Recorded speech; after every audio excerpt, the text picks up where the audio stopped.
What if you could just print a replacement part for your dishwasher, or a prosthetic that fits you perfectly? Or, get this, an entire house. Sounds like sci-fi, right? Well, it's not. It's the world of 3D printing. And this tech is so transformative, it's not just shaking up industries, it's rewriting the very rules of how we create things.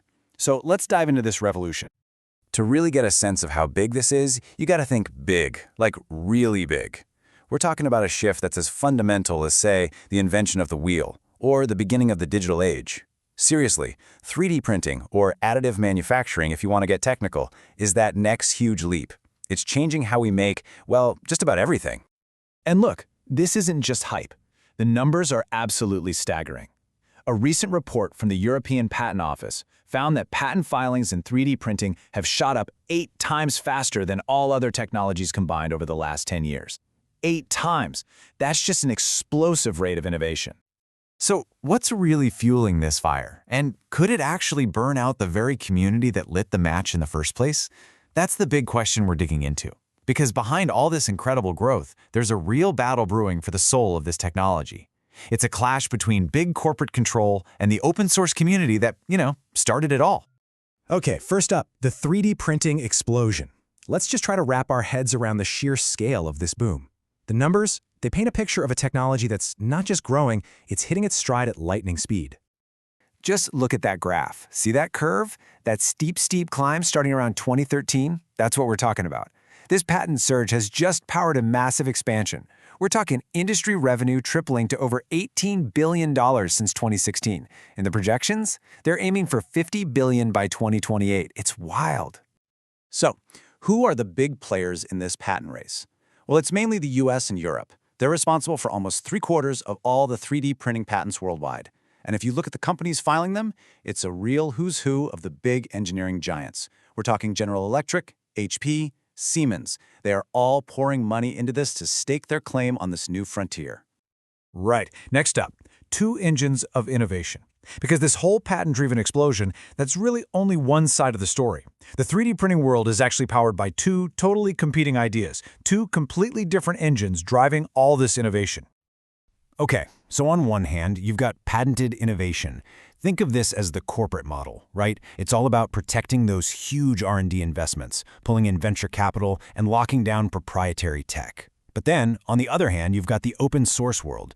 This whole scene was born from amazing projects like RepRap, a movement to literally create self-replicating 3D printers. It's all about community, sharing knowledge, and using common, off-the-shelf parts so that anyone can build, tweak, and improve on the designs. Section 3, the open source warning. You see, for years, these 2 models kind of lived side by side. But now, the pressure's really mounting. And it's led one of the biggest names in the entire open source community to issue a pretty stark warning. Yeah, that's a pretty shocking statement, especially coming from Josef Prussia.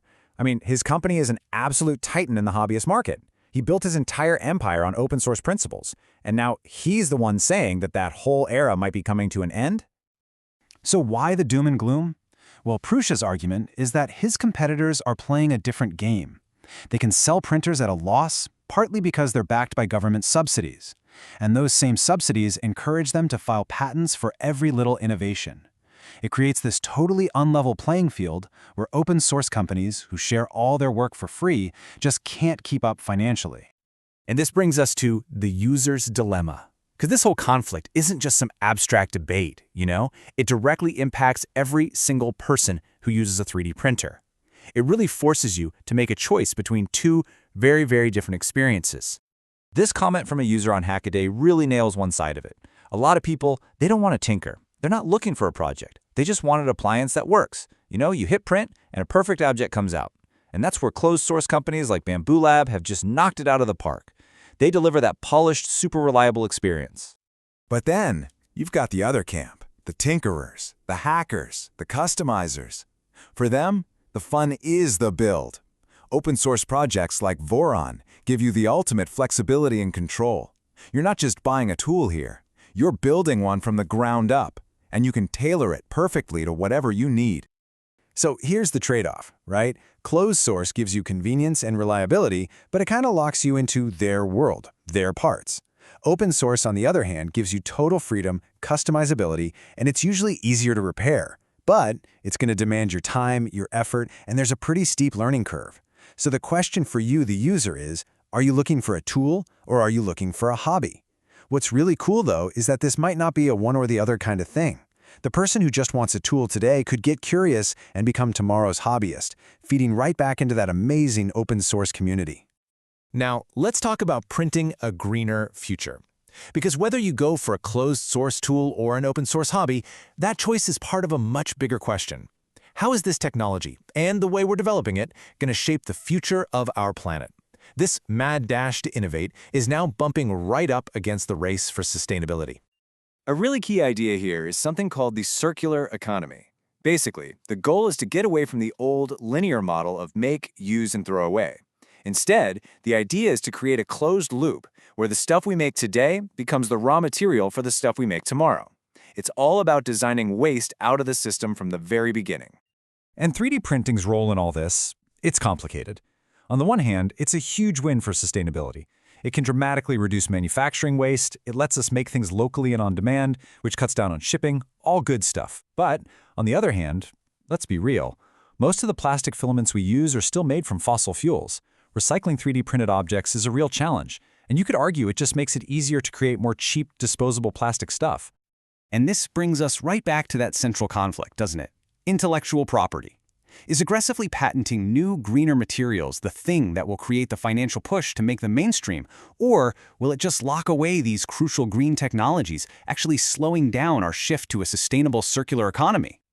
So, innovation's future, patented or shared? That's really the ultimate question we're left with. As this incredible technology keeps reshaping our world, which path do we take?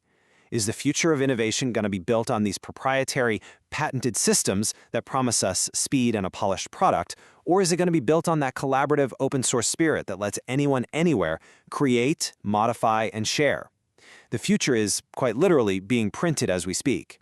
The real question is, who's going to own the blueprint?